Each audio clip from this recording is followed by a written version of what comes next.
योग वशिष्ठ महारामायण सुनते रहने के लिए हमारे चैनल को सब्सक्राइब करें और बेल आइकन जरूर दबाएं।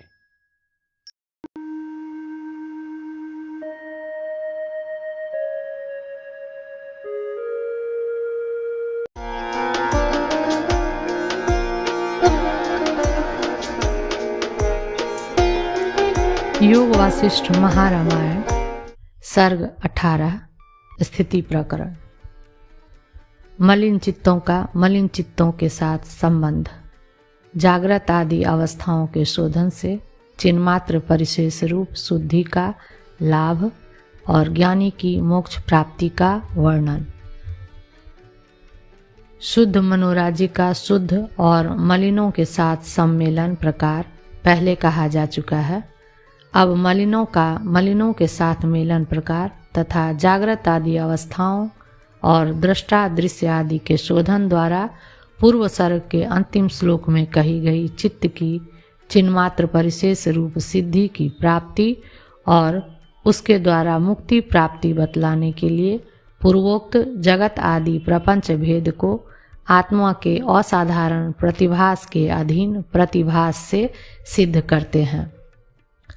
श्री वशिष्ठ जी ने कहा, हे श्री रामचंद्र जी, सब जीवों की अपने अपने द्वारा कल्पित संसार रूप सृष्टि के टुकड़ों में स्थूल सूक्ष्म और कारण रूप प्रपंच की प्रत्येक जीव में जो भिन्नता कही गई है वह स्वयं प्रकाश चिदेक रस आत्मा की प्रतिनियताकार कल्पना से ही है, वस्तुतः नहीं है। यह कैसे जाना जाता है? ऐसी शंका पर कहते हैं, चूंकि सकल जीव संघात की सुसुप्ति के अनंतर अव्यवहित उत्तर काल में अनादि द्वैत व्यवहार के लिए जो प्रवृत्ति से जो निवृत्ति है वह सभी चिदेक रस की चारों ओर की व्याप्ति से ही होती है। यह सर्वानुभव सिद्ध है।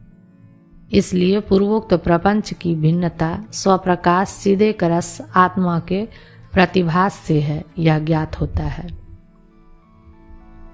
प्रवृत्ति मार्ग में व्यवहार करने वाले जो जीव हैं वे सब के सब चिन्मात्र से ही पदार्थों के प्रकाश वाले हैं, किसी अन्य ज्योति से नहीं। भले ही ऐसा हो तथापि अन्य को अन्य के मनोराज्य की प्रदर्शन सिद्धि कैसे हुई, ऐसा यदि कहिए तो सुनिए। स्व साक्षी चिन्मात्र के उपाधि संयोग से या ब्रह्म के दाढ़्य से एकत्व की प्राप्ति होने के कारण जीव परस्पर की सृष्टियों को देखते हैं, अन्यथा नहीं देख सकते। विचित्र सृष्टि रूपी विविध जलाशय पूर्वोक्त चिन्मात्र रूपी एक मार्ग से परस्पर एक दूसरे से मिलते हैं और दूसरे के व्यवहार के संवाद आदि से सत्यत्व भ्रांति की दृढ़ता होने के कारण चारों ओर से निबिड़ जड़ता को प्राप्त होते हैं। कोई सृष्टि रूपी जलाशय दूसरी सृष्टि में मिले बिना ही पृथक स्थिति को प्राप्त है और अन्य सृष्टियों में मिले बिना ही लय को प्राप्त हुए हैं। कोई परस्पर सम्मिलित हैं। इस प्रकार ब्रह्मांड रूपी गुंजा फल अक्षुण्ण स्थित है, जिसमें प्रत्येक अणु में असंख्य हजारों ब्रह्मांड रूपी गुंजा फल एक दूसरे से मिले बिना स्थित हैं। वह ब्रह्म माया सबल नाम का वन है। ये जगत रूपी गुंजा फल परस्पर मिलने से निविड़ता को अर्थात साधारण व्यवहार योग्यता को प्राप्त हो गए हैं। शंका, क्या सब पदार्थ सबके दर्शन योग्य हैं? समाधान, नहीं, सब पदार्थ सबके दर्शन योग्य नहीं है। जिस प्राणी का जिस प्रकार के कर्मों का भोगानुकूल फल जहाँ पर जैसा रहता है वहाँ पर उतना ही वह देखता है। अन्य लोक में स्थित अधिक का उसे दर्शन नहीं होता। इसलिए चित्तों का भेद और चित्तोपाधिक भेद जीवों का भेद सिद्ध होता है। इस आशय से कहते हैं, एक मन की दूसरे मन में वर्तमान मनोराज्यों के प्रति उसके दर्शन उपभोग आदि की असमर्थता रूप निष्फलता को प्राप्त हुई जो स्थिति है, उसी को आप मन के भेद में हेतु जानिए। उसी से जीव भेद भी जानिए। इस प्रकार तुल्य कर्म वासना आदि वाली विभिन्न मनोराज्य रूप सृष्टियों का एक साथ फलोन्मुखता द्वारा संबंध होने से व्यष्टि समष्टि स्थूल देहों का अस्तित्व भी बद्धमूल है, ऐसा जानिए। उक्त देह सत्ता की विस्मृति होने पर देह का अभाव ही स्वाभाविक है। स्थूल देहता के बद्धमूल होने पर जीव की स्वाभाविक आत्म स्थिति विस्मृत हो जाती है और काल्पनिक संसार स्थिति को वह स्वीकार कर लेता है, ऐसा कहते हैं। जैसे अपने स्वरूप की विस्मृति वाला सोना शुद्ध कटकता को प्राप्त होता है, वैसे ही अपने स्वरूप की विस्मृति वाले चैतन्य रूपी सुवर्ण ने देहत्व के बद्धमूल होने के कारण कटकत्व के सदृश केवल संसार रूप अविद्या का मिथ्या ही अनुभव किया है। इस प्रकार कहीं पर अशुद्धों के भी परस्पर संबंध की उपपत्ति बतलाकर शुद्धों के अन्य के मनोराज्य के परिज्ञान में दृष्टांत कहते हैं। जैसे हठ योग के अभ्यास से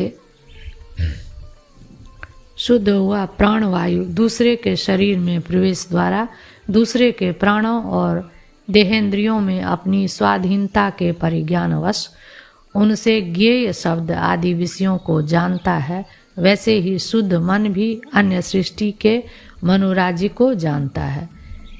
यदि मनोराज्यों के परस्पर सम्मिलन से ही स्थूल देह की सत्ता बद्धमूल हुई है, तो सम्मिलन न होने पर देह ही नहीं रहेगी। अतः नेत्रस्थं जाग्रतं विद्यात कंठे स्वप्नं समाधि शेनं सुषुप्तं हृदयस्थं तु तुर्यं मूर्धनि संस्थितम्। अर्थात जागृत अवस्था को नेत्र में स्थित जाने, स्वप्न को कंठ देश में स्थित समझे, सुषुप्त को हृदय में स्थित जाने और तुरीय अवस्था को मस्तक में स्थित समझे। इस प्रकार श्रुति द्वारा बोधित देह के विभिन्न प्रदेशों में अवस्थिति के अधीन जागृत आदि अवस्था भी नहीं होगी, ऐसी आशंका करके कहते हैं। संपूर्ण जीवों का आत्मा जागृत स्वप्न सुषुप्ति नामक 3 अवस्थाओं को प्राप्त है। इनमें देह कारण नहीं है। भाव यह है कि जीवत्व के स्वभाव से ही 3 अवस्थाओं की कल्पना है, देह के कारण उनकी कल्पना नहीं है, क्योंकि जागृत की कल्पना के बिना देह की सिद्धि न होने से अन्योन्याश्रय दोष प्राप्त होगा। श्रुति तो दूसरे की दृष्टि से सिद्ध देह के अनुवाद द्वारा उसके एक देश में दिखाई देने के कारण जागृत आदि प्रपंच विस्तार सत्य नहीं है, यह तात्पर्य प्रकट करती है। देह जागृत आदि अवस्थाओं का हेतु है, यह तात्पर्य प्रकट नहीं करती। इस प्रकार जागृत आदि 3 अवस्था रूप इस आत्मा में देहता जल में लहर की तरह स्फुरित नहीं होती। भाव यह है कि जैसे जल ही तरंग आदि रूप से प्रकट होता है, तत्व दर्शन होने पर जल से पृथक तरंग आदि कोई वस्तु नहीं है, वैसे ही जीव ही 3 अवस्था वाला आत्मा है। ऐसा विचार होने पर जीव से अन्य देहता कोई वस्तु बाकी नहीं रहती। इसी प्रकार तत्ववेत्ता पुरुष सुषुप्ति अवस्था के अवसानभूत तुरीय पद में, जो कि अपना स्वरूप है, स्थित चैतन्यक रस स्वभाव को ज्ञान से प्राप्त कर जीव भाव से निवृत्त होता है। किंतु जो तत्वज्ञानी नहीं है, वही अपनी कल्पना से फिर देहादि की आकार कल्पना रूप सृष्टि में प्रवृत्त होता है। तो क्या ज्ञानी और अज्ञानी की सुषुप्ति भी भिन्न है? इस पर नहीं, ऐसा कहते। ज्ञानी और अज्ञानी दोनों की सुषुप्ति समान ही है, क्योंकि अज्ञानी की भी सुषुप्ति श्रुति में निरतिशयानंद रूप मोक्ष के दृष्टांत रूप से कही गई है। शंका, तब वह सुषुप्ति क्यों एक की सृष्टि की कारण होती है और अन्य की नहीं होती? उसमें अंतर क्या आया? समाधान, इन दोनों में जो सुषुप्ति अवस्थापन अज्ञानी है, वह वास्तव आत्मज्ञान से रहित है और देहादि में आत्म तत्व भ्रांति की वासना से वासित भी है। इसी भेद के कारण अज्ञानी पुनः सृष्टि भाजन होता है। सृष्टियों में और भी अवान्तर भेद कहते हैं। चित्त के सर्वव्यापक होने के कारण कोई पुरुष दूसरे सर्ग के भीतर पहुंचाया जाता है। प्रत्येक सर्ग में और भी दूसरे सर्ग अलग अलग विद्यमान हैं। उनमें जैसे कदली के खम्भों में एक के बाद एक परत रहते हैं, वैसे ही भीतर स्थित बहुत से सर्गों के समूह हैं। विस्तार युक्त पत्तों से मानो बृहत बाहर और अंतर के संपूर्ण सर्गों के समूह हैं। उनसे रहित ब्रह्म केले के पत्तों के मंडप के तुल्य स्वभाव शीतल है। जैसे सैकड़ों पत्तों के होने पर भी केले में भेद नहीं है, वैसे ही सैकड़ों सृष्टियों के रहते भी ब्रह्म तत्व में भेद नहीं है। इस प्रकार जगत भाव को प्राप्त हुए ब्रह्म की पुनः स्वभाव की प्राप्ति में दृष्टांत कहते हैं। जैसे वट आदि का बीज ही जल आदि के संपर्क से वृक्ष बनकर वृक्ष के शाखा प्रशाखाओं के विस्तार फल आदि द्वारा फिर पूर्वतन बीज होता है, वैसे ही ब्रह्म भी काम कर्म आदि रूप जल के संपर्क से मन बनकर जन्म मरण आदि कल्पना द्वारा अधिकारी देह की प्राप्ति होने पर श्रवण मनन आदि के क्रम से ज्ञानोत्पत्ति होने के कारण प्राक्तन ब्रह्म भाव से आविर्भूत होता है। जल के संपर्क से उक्त बीज की भी जैसे पुनः वृक्ष भावापत्ति होती है, वैसे ही मुक्त की भी पुनः जीव भावापत्ति होगी। इस प्रकार यदि बीज को दृष्टांत न मानो तो रस ही दृष्टांत है, ऐसा कहते हैं। रस कारण वाला बीज फल रूप से विकास को प्राप्त होता है और ब्रह्म कारण वाला जीव जगत रूप से विकास को प्राप्त होता है। ऐसा होने पर ब्रह्म का कारण क्या है, इस प्रकार की शंका का भी अवसर नहीं आता, ऐसा कहते हैं। जैसे रस का कारण क्या है यह कहना उचित नहीं है, वैसे ही ब्रह्म का कारण क्या है यह भी कहना युक्त नहीं है।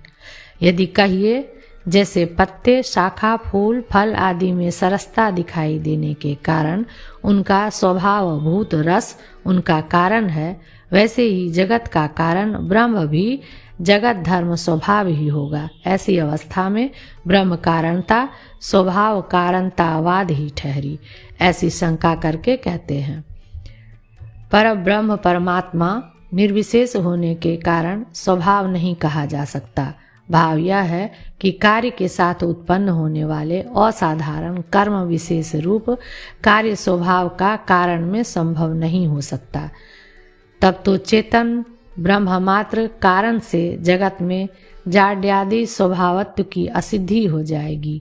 अतः ब्रह्म में जड़ता दुख आदि स्वभाव वाले जगत के अन्य कारण का और जगत में वैचित्र के हेतु अन्य निमित्तों को स्वीकार करना पड़ेगा। यदि ऐसी कोई शंका करे तो उस पर कहते हैं, निर्विकार अद्वितीय असंग होने के कारण वस्तुतः अकारण संपूर्ण प्रपंच के आरोप के आदि कारण ब्रह्म में कारण निमित्त आदि वस्तु का भी संभव नहीं है। भाव यह है कि ब्रह्म स्वभाव से विरोध होने के कारण ही अकारण विवर्त रूप जगत मिथ्या ही है। शंका, जड़ अनृत दुख रूप जगत का जड़ असत्य दुख रूप ही आदि कारण होना उचित है, उसी का विचार करना चाहिए। जो जगत का कारण नहीं है उस ब्रह्म के विचार से क्या लाभ। समाधान, सार वस्तु का ब्रह्म का ही विचार करना उचित है। ब्रह्म के अतिरिक्त असार वस्तु के विचारों से कौन पुरुषार्थ सिद्ध होगा। ब्रह्म निर्विकल्प अद्वितीय और असंग होने के कारण नहीं है और आदि कारण है, ऐसा जो कहा उसके अभिप्राय को स्पष्ट करने के लिए पूर्वोक्त बीज रूप दृष्टांत की अपेक्षा ब्रह्म में जो भेद है उसे कहते हैं। लोक में बीज अपने आकार का त्याग करके अंकुर आदि रूप फल में परिणत देखा जाता है। ब्रह्म वैसा नहीं है। ब्रह्म अपने आकार का त्याग किए बिना ही जगत रूप विवर्त का कारण होता है। वहाँ पर फल और बीज दोनों उपस्थित रहते हैं। इसलिए जगत विवर्त के उपादान ब्रह्म को अपनी तुल्य सत्ता वाले कार्य के न होने से अकारण कहा, यह भाव है। बीज की अपेक्षा ब्रह्म में और भी भेद दर्शाते हुए निर्विशेष ब्रह्म की बीज से जो समता दिखाई गई है वह गौणी वृत्ति से है। वस्तुतः ब्रह्म और बीज की तुलना नहीं है, ऐसा कहते हैं। बीज के अवयव, गुण आदि सभी स्वरूप आकार युक्त अहंग यानी अन्य से व्यावृत्ति करने वाले जाति विशेष प्रकार की गठन आदि से युक्त हैं। इसलिए आकृति रहित परम पद रूप ब्रह्म की बीज से तुलना की जा सकती। वस्तुतः कल्याण रूप ब्रह्म में कोई उपमा है ही नहीं। तब गौणी वृत्ति से उपमा देने का क्या फल है? इस पर कहते हैं, ब्रह्म ही अनात्मा के तुल्य उत्पन्न होता है। यह दर्शाने के लिए गौण वृत्ति से उपमा दी गई है। वस्तुतः ब्रह्म अन्य की तरह उत्पन्न नहीं होता, इसलिए न तो ब्रह्म को उत्पन्न हुआ जानिए और न अनुत्पन्न ही जानिए। अतः जगत शून्य है। यदि अपने को ही जगत के तुल्य देखता है तो उसे अनर्थ की प्राप्ति कैसे हुई, जिससे कि उस अनर्थ के परिहार के लिए शास्त्र सफल हो। इस शंका पर कहते हैं, अपने को दृश्य रूप से देख रहा दृष्टा अपनी यथार्थ आत्मा को नहीं देखता, इसी से उसे अनर्थ की प्राप्ति हुई है। जिसकी बुद्धि प्रपंच से आक्रांत हो, ऐसे किस पुरुष को अपनी यथार्थ स्थिति ज्ञात होती है।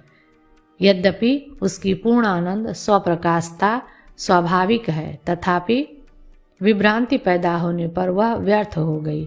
इस आशय से कहते हैं, यदि मरुभूमि की मृग तृष्णा में जल भ्रांति है तो यह मृग तृष्णा है, यह अभिज्ञता कहाँ।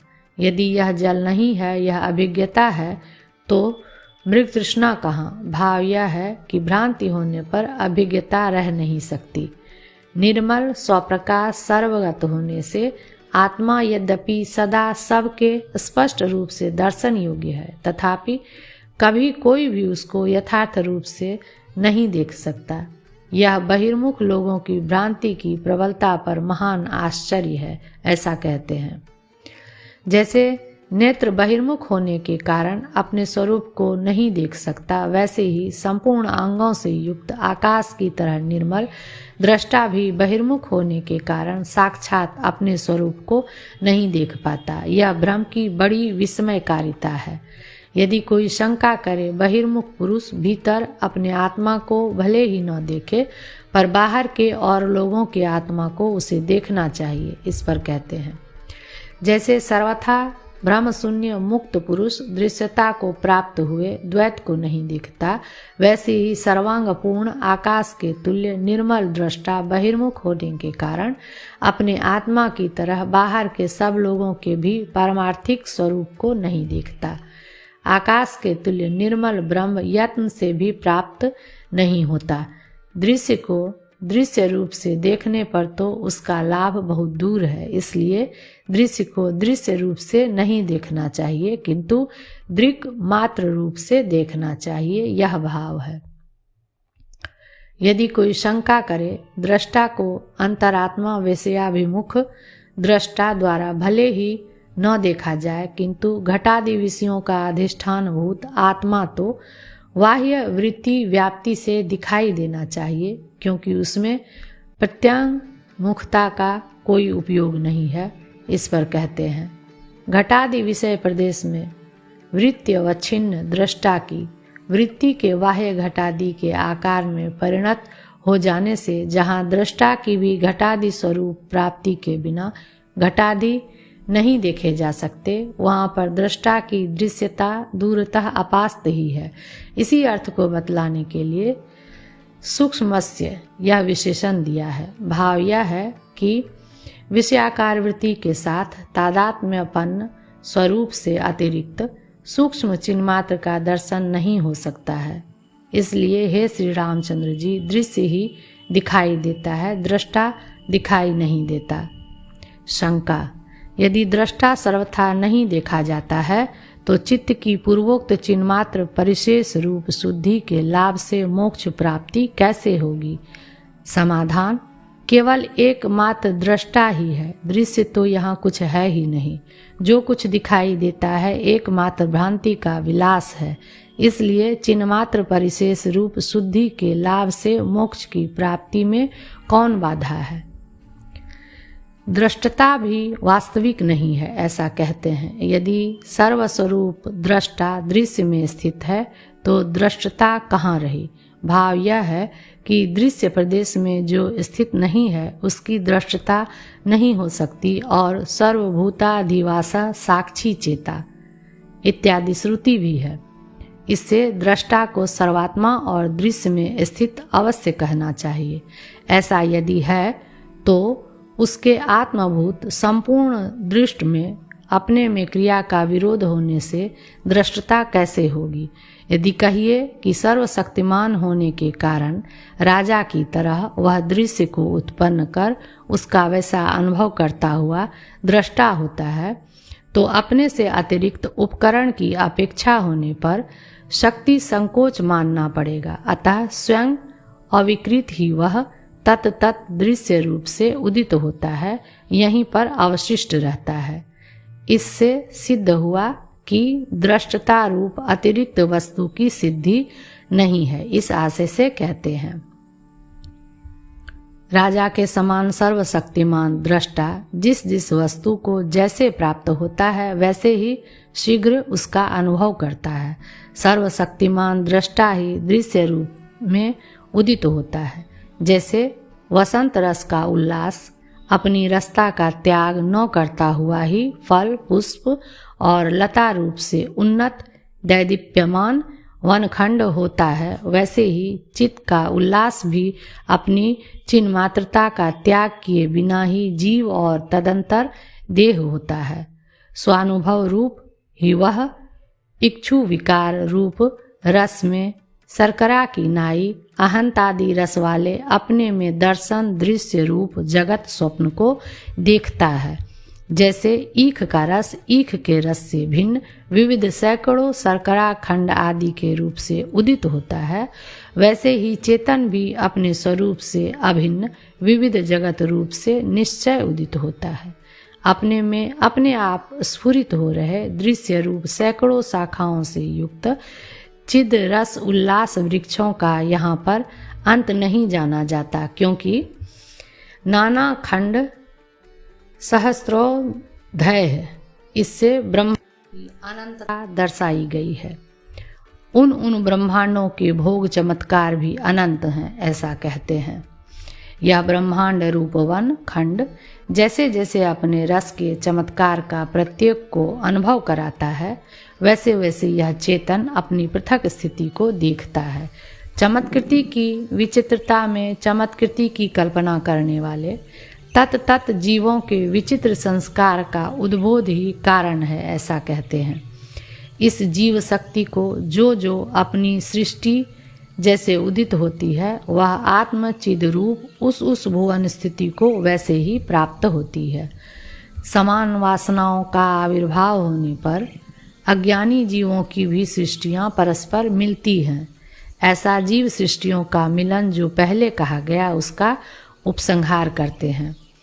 कोई जीव रूप संसार परस्पर मिलते हैं और इस संसार में स्वयं विहार करके चिरकाल में शांत हो जाते हैं। तब मेरे दूसरे की हजारों संस्कृतियों को देखने के लिए क्या उपाय है, ऐसी शंका होने पर कहते हैं, आप पूर्वोक्त शुद्ध चित्त लोगों के दर्शनों पाय से परमाणुओं के भीतर में भी हजारों जगत परंपराओं को देखिए। जैसे सारे तिल में तेल रहते हैं, वैसे ही चित्त में, आकाश में, शिलाओं में, ज्वाला में, वायु में तथा जल में लाखों संसार विद्यमान हैं। जब चित्त सिद्धि को प्राप्त होता है तब जीव चित्त हो जाता है।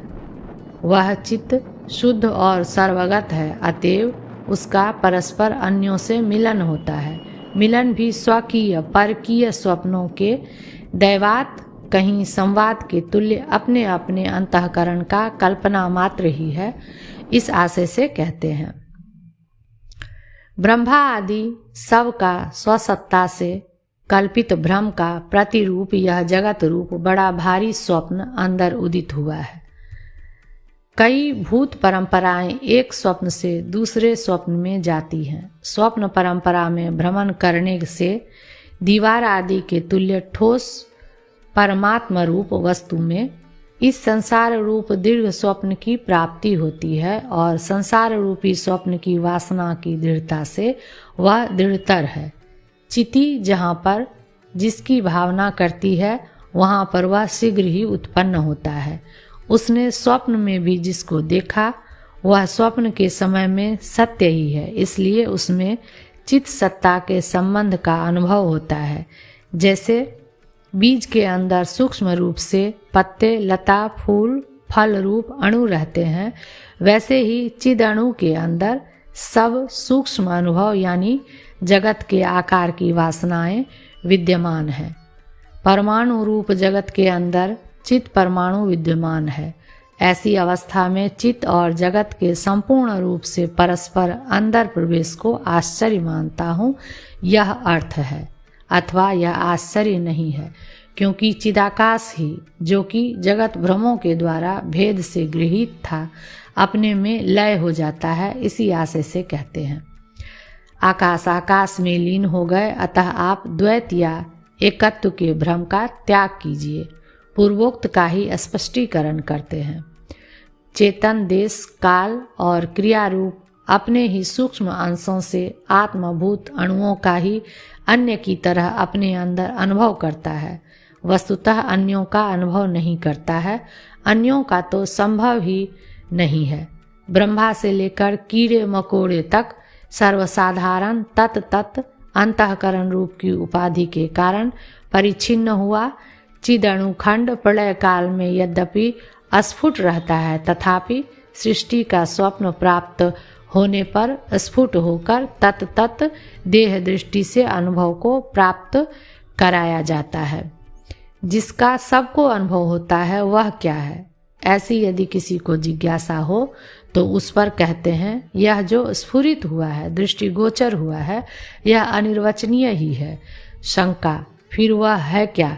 समाधान, चित्त परमाणु जीव साक्षात सत्य आत्मा को ही द्वैत रूप से आस्वादन करते हैं। भाव यह है कि जैसे कोई भ्रांत पुरुष स्वयं अपने कंधे पर चढ़ने की इच्छा करता है, वैसे ही चित्त परमाणु रूप जीव भी सत्य आत्म स्वरूप को ही द्वैत मानते हुए भ्रांतिवश उसका अनुभव करता है। चिद रूपी परमाणु खूब विकसित शरीर होकर नेत्र आदि रूप पुष्प द्वारों से संविद रूपी सुगंधि को विखेरते हुए स्वयं स्फुरित हुए हैं। कोई व्यष्टि रूप चिद घड़े के सदृश स्थूल देह के परिच्छेद से चेतन ही मानो घट ठहरा, यानी जीव दृश्य के हेतुभूत चेतन के सर्वव्यापक और अविनाशी होने के कारण देशतः और कालतः बाह्य रूप से जगत को देखता है। कोई समष्टि रूप विराट जगत को साफ साफ अपने अंदर ही देखता है। वहाँ पर चिरकाल के अभ्यास से तादात्म्य अभिमान होने से लीन होता है और फिर आविर्भूत होता है। जगत में एक स्वप्न रूप जगत से दूसरे स्वप्न रूप जगत को एक स्वप्न से दूसरे स्वप्न के समान पुनः पुनः देख रहा, वह पर्वत की चोटी से गिरी हुई शिला के समान गर्त रूप मिथ्या योनियों में लुढ़कता है। स्फुरित हो रहे कोई शरीर परस्पर सम्मिलित हैं, कोई ब्रह्म शून्य आत्मा में स्थित हैं, कोई आत्मज्ञान के विस्तार में मग्न है। जो अपने अंदर दृश्य को देखने वाले हैं उनका द्वैत मिथ्यात्व ज्ञान विशेष है, ऐसा कहते हैं। जो जगत रूपी जीव भ्रम को स्वयं अपने अंदर देखते हैं, उन थोड़े से महापुरुषों ने चारों ओर व्याप्त दृश्य को स्वप्न के समान असत जान लिया है। उन लोगों की दृष्टि में भीतर ही विश्व का उदय होने पर भीतर ही विश्व की सत्ता का हेतु है। किन्हीं की दृष्टि में बाहर उसका दर्शन होने पर बाहर ही उसकी सत्ता का हेतु है। ऐसी बीज की व्यवस्था मन में रखकर कहते हैं। चित्त स्वभाव सर्वरूप है, इसलिए वह दृश्य आत्मा में आत्माभिमान रूप से सत्य ही है। जहाँ सर्वव्यापी आत्मा है वहाँ पर सब कुछ उदित होता है। जीव के अंदर दूसरे जीव का, दूसरे जीव के अंदर फिर दूसरे जीव का, फिर दूसरे जीव का, यों अव्यवस्थित स्वप्रपंच जीव के उदय में भी उसमें स्थित चैतन्य में अज्ञान सहित तत् सत्ता ही हेतु है। उसका ज्ञान होने पर कुछ भी कहीं पर न अवशिष्ट था, न है और न रहेगा, इस आशय से कहते हैं। जीव के अंतर्वर्ती संपूर्ण प्रतिभास के अंदर जीव समूह का उदय होता है। उसके अंदर पुनः दूसरा जीव समूह उदित होता है। उसके अंदर फिर दूसरा जीव, जीव के अंदर फिर जीव, उसके अंदर भी जीव उत्पन्न होता है। केले के पत्तों की तरह जीव के अंदर सर्वत्र जीव ही है। बुद्धि के विषयाभिमुखता का त्याग कर अंतर्मुख होने पर एक ही साथ आंतर और बाह्य दृश्य परिज्ञात होकर विनष्ट हो जाता है। जैसे कि तत्वतः परिज्ञान होने पर कटकत्व आदि सुवर्ण में विनष्ट हो जाते हैं। इस प्रकार तत्व साक्षात्कार रूप चिन्मात्र परिशेष लक्षण शुद्धि लाभ को दर्शाकर उसकी प्राप्ति और स्थिति के इंद्रिय जन्य आदि से लेकर विचार पर्यंत उपायों को आगे पीछे सिलसिले के बिना आरंभ करते हैं। जिस पुरुष के मन में मैं कौन हूँ, यह जगत क्या है, ऐसा दृढ़ विचार नहीं उठता है, उसके अंदर यह बड़ा भारी जीव ज्वर भ्रम नहीं छूटता। जिस सद्बुद्धि पुरुष की विचार करने से सांसारिक विषय भोग लिप्सा दिन प्रतिदिन घटती जाती है, उसके विचार को सफल जानना चाहिए। भाव यह है कि वैराग्य पूर्वक ही विचार फलप्रद होता है। यदि कोई रागी पुरुष विचार करे तो उसे विचार फल भोग वासना तानव तनिक भी प्राप्त नहीं हो सकता है। इंद्रिय विजय में अभ्यास करके यदि वैराग्य हो तो वही वैराग्य विवेक का कारण होता है, अन्य नहीं, ऐसा कहते हैं। जैसे पथ्य भोजन आदि नियमों से सेवित औषधि आरोग्य करती है, वैसे ही इंद्रिय जय का अभ्यास हो जाने पर विवेक फलीभूत होता है। विवेक भी यदि वैराग्य मुमुक्षा की उत्कंठा होने से संन्यास श्रवण आदि फल में पर्यवसन हो तो वही तत्व दर्शन रूप तन्मात्र युक्ति की उत्पत्ति और स्थिति के उपयोगी होता है। केवल वाणी मात्र से विकसित विवेक उक्त फल नहीं दे सकता, ऐसा दर्शाते हैं।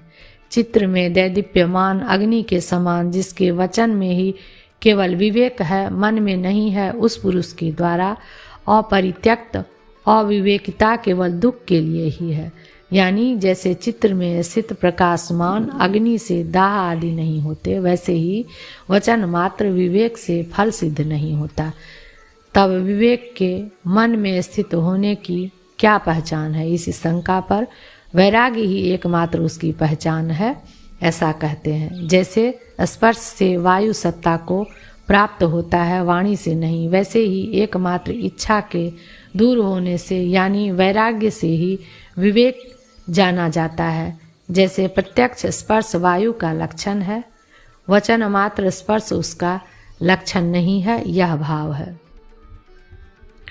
रागी पुरुष द्वारा वाणी मात्र से प्रदर्शित विवेक अविवेक की शाखा प्रशाखा रूप होने से अविवेक ही है, ऐसा दर्शाते हैं। श्री रामचंद्र जी, चित्र में लिखित अमृत या जल को आप अनमृत या अजल ही जानिए, चित्र में लिखित अग्नि को आप अनग्नि ही जानिए, एवं चित्र में लिखित स्त्री स्त्री नहीं है। इसी प्रकार वचन से प्रदर्शित विवेक भी अविवेक ही है। पहले विवेक से राग विषयेच्छा घटता है, इसमें संदेह नहीं है। राग के घटने से वैर समूल नष्ट हो जाता है। तदंतर इष्ट की प्राप्ति और अनिष्ट के परिहार के अनुकूल प्रवृत्ति ज्ञान का उदय होने से मूलोच्छेद होने के कारण अवश्य नष्ट हो जाता है। इसलिए जिसमें विवेकिता है वही पुरुष तत्व दर्शन रूप तन्मात्र युक्ति की स्थिति का योग्य भाजन है, यानी पवित्र है। 18वां सर्ग समाप्त।